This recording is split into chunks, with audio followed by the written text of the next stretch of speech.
Student, स्वागत है आप सभी का हमारे गोपी साहब इंटर कॉलेज के यूट्यूब चैनल में। Class 12 physics electricity Kirchhoff law का पहला संधि का नियम या धारा का नियम मैं आपको बता चुका हूँ।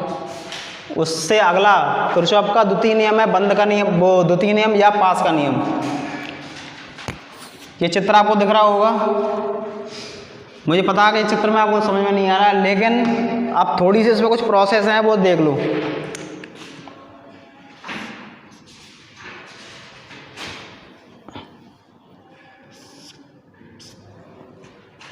जैसे ये धारा बह रही है, धारा बह रही है, यदि धारा भी उसी दिशा में जा रही है और आप भी उसी दिशा में जा रहे हो, अगर आपको बैटरी का प्लस पॉइंट मिलता है, देखो ये बैटरी है, ये प्लस और माइनस, ये दो बैटरी हैं E1 और A2, दो सेल हैं, ये बैटरी है।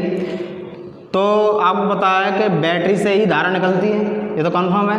अगर धारा उसी दिशा में जा रही है, आप भी उसी दिशा में जा रहे हो और आपको बैटरी का पहले प्लस पॉइंट मिलता है, तो यहाँ पे आ जाएगा आपका माइनस। कंफर्म। अगर धारा भी उसी दिशा में जा रही है और आप उल्टी दिशा में जा रहे हो, धारा ऐसी आ रही है, आप उल्टी दिशा में जा रहे हो, तो आपको अगर बैटरी का माइनस पॉइंट मिलता है तो प्लस। इसमें उल्टा होता है, अगर बैटरी का प्लस पॉइंट आपसे मिल रहा है तो आपको माइनस लगाना है, अगर बैटरी का प्लस पॉइंट मिलता है, माइनस पॉइंट मिलता है तो आपको प्लस लगाना पड़ेगा। इसमें यही प्रोसेस है, बस यहीं पर आपको ध्यान रखना है। अब आइए तब टॉपिक पे। द्वितीय नियम यह कहता है कि ओम का नियम B बराबर आई आर, ओम का नियम और वैद्युत सेल दोनों का जो बीजगणितीय योग होता है, दोनों आपस में कैसे होते हैं? बराबर होते हैं। कैसे होते हैं? बराबर होते हैं। तो देखते हैं पहले आपको यहाँ से दिख रहा होगा कि E1 से धारा निकली, E1 से धारा निकली I1, मान ली हमने E1 से धारा निकली कौन सी? I1। तो देखो E1 से धारा निकली, यहाँ पे गई, यहाँ पर पहुँची D पे, थोड़ी रुक गई, ओके। उसके बाद E2 से धारा निकली, E2 I2, वो भी यहाँ से निकली, वो भी निकली। अब ऊपर से आ रही है तुम्हारी I1 धारा और इस वाले सेल से आ रही है I2 धारा। जब ये दोनों धारा मिलके जाएंगी, आगे बढ़ेंगी, तो ये दोनों कैसे हो जाएंगी? आपस में ऐड हो जाएंगी, जुड़ जाएंगी। तो ये D से आगे वाले फॉर्म में चलेंगी, तो ये जैसे नीचे आएंगी तुम्हारे, तो दोनों कैसे हो जाएंगी? जुड़ जाएंगी। अभी दोनों आगे बढ़ती जाएंगी, आगे बढ़ने के बाद देखो यहाँ B पे रुक जाएंगी। तो आपने वो नियम पढ़ा होगा, तेरा तुझको दान। तो जैसे ही यहाँ से आगे बढ़ेंगी, ऊपर जाएंगी, साथ में मिलके जाएंगी, यहाँ पे मिलके जाएंगी I1 प्लस I2 मिलके जाएंगी। तो जैसे C पे पहुँचेंगी तो जो R2 होगी वो अपनी लाइन में आ जाएगी और ऊपर जाके I1 अपनी लाइन में आ जाएगी। क्लियर। अब आते हैं यहाँ से पास पे। तो मैंने नियम लिखाया आपको, द्वितीय नियम या पास का नियम। पास का नियम ये नहीं होता है, पास का नियम ये होता है कि धारा जो परिपथ दे रखा है उसी में आपकी प्रवाहित हो रही हो, चाहे बीच में प्रतिरोध आए, चाहे सेल आए, या और भी कोई विद्युत उपकरण की चीज़ें आ जाए। उसके बाद यहाँ पे आ जाओ अगले पे। तो हम पहले पास पे आते हैं। पहले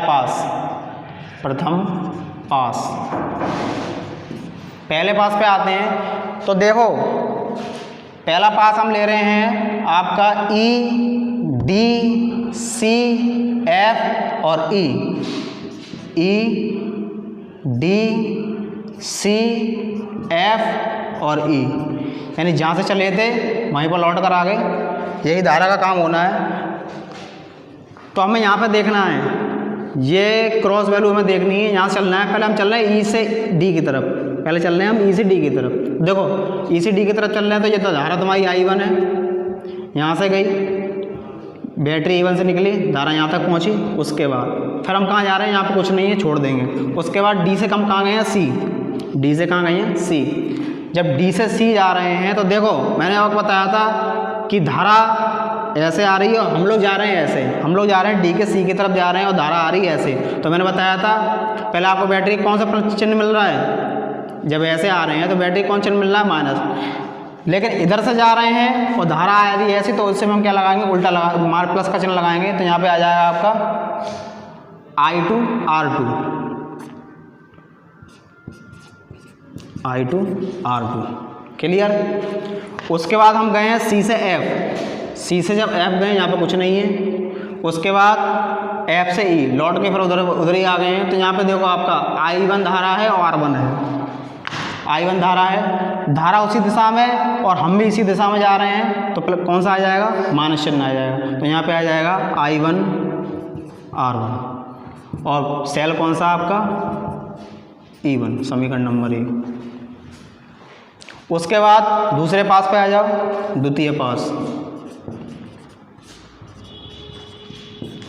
दूसरे पास में आ जाओ, DABC, DABCD, इस पास में आते हैं। हम चले D से A, फिर A से B गए। तो देखो A से B में अपनी यहाँ पे दो चीज़ें हैं, एक तो R3 प्रतिरोध दे रखा है और दो धारा दे रखी हैं। धारा भी दिशा में, हम भी उस दिशा में, तो यहाँ पे आ जाएगा माइनस I1 I2 R3। धारा भी दिशा में, हम भी दिशा में। फिर उसके बाद आ जाओ B से C। जब B से C आएंगे तो यहाँ पे केवल धारा है, उसमें कुछ नहीं है तो छोड़ देंगे। उसके बाद आ जाओ C से D। जब C से D जा रहे हैं तो धारा भी दिशा में, हम भी उसी दिशा में, तो यहाँ पे आपका आ जाएगा माइनस I2 R2, समीकरण नंबर 2। यानी पहले हम क्या चले, पहले चले हम ऐसे करके ऐसे चले हैं। दूसरे वाले में भी कैसे गए हैं हम, D से A, यानी ऐसे करके ऐसे आए हैं, पहले ऊपर से नीचे होते हुए गए। तो ये आपके दो पास हो गए। समीकरण E2 के बराबर है दूसरा। समीकरण 1 और 2, समीकरण 1 में से 2 घटा दोगे, आपकी वैल्यू निकल के आ जाएगी। ये जो वैल्यू है न्यूमेरिकल पुट की जाती है, इसलिए आपको हम यहीं से छोड़ना पड़ेगा। उसके आगे सिर्फ आपको करना है, जैसी कंडीशन आ जाएगी, 3 धारा आ जाएं, 3 सेल आ जाएं, 3 प्रतिरोध आ जाएं, आपको करना इसी तरीक़ा से। आपको ये पास पहला और दूसरा बस अच्छी तरह समझना है और चित्र को ढंग से क्लियर करना है। एक बार वीडियो पुश करके दोबारा देख लें और सब अच्छी तरह समझ में आ जाएगा। इसका पहला नियम वो भी समझ लें कि धारा उसमें कैसे जाती है, तो वो नियम इस पर भी लागू होता है। पहले उसको देख लें, फिर इस वीडियो को देख लें, आपको टॉपिक क्लियर हो जाएगा। जय हिंद।